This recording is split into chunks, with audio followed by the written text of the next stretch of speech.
here with Nancy, my daughter, 15-year-old. I was employed with the VA hospital in Houston first and then in Las Vegas, Nevada. And so we moved here from Las Vegas to take a job with the VA here in Oklahoma City for a promotion. And at that time, Pastor Sims was part-time chaplain at the VA. And he invited me to come to church shortly after I arrived. We came in January of 1984, and in February of 1984 is when I came to church and united with the church. Okay. Hold on to the tears that you shed.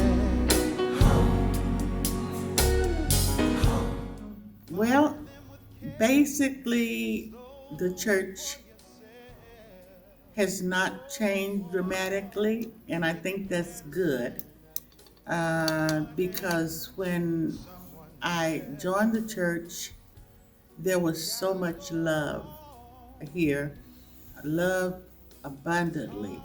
When Nancy and I moved here, we didn't know anybody. We did not know one person when I transferred here to take the job. It was a big job for me, and I was met with a lot of prejudice and bigotry because I was the first black female to become chief of a service with the VA. And so I needed the church. I needed the love and the acceptance in order to do a good job. So in that sense, it hasn't changed. Of course, the membership has grown, and so then I'm experiencing the new pastor and changes that will go along with that. But basically, the structure of the church, the love, the acceptance, the spirituality, those things still remain in the church.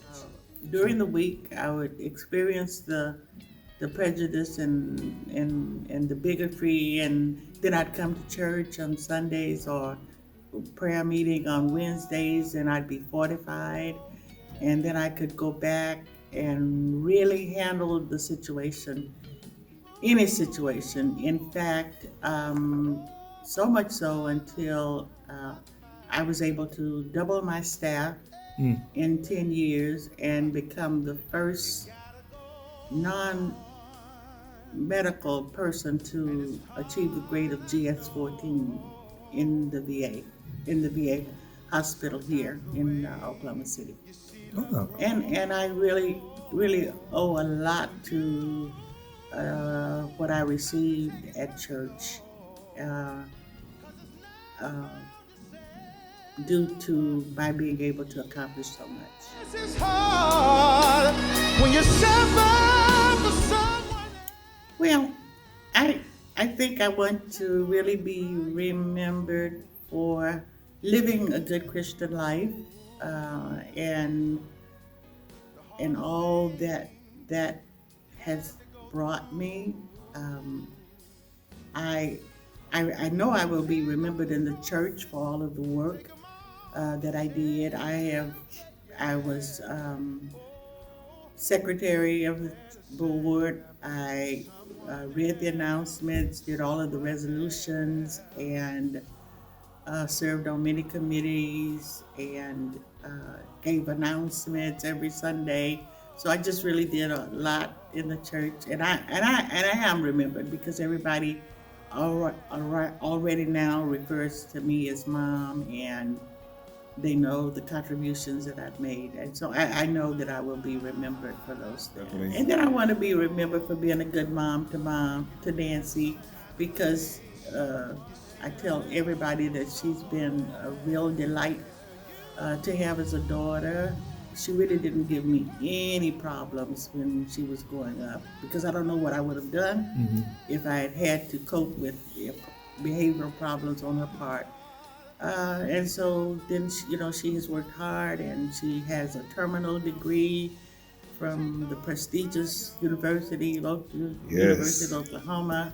I'm very proud of that and think that I made some contribution to her achieving all of the goals that she has achieved.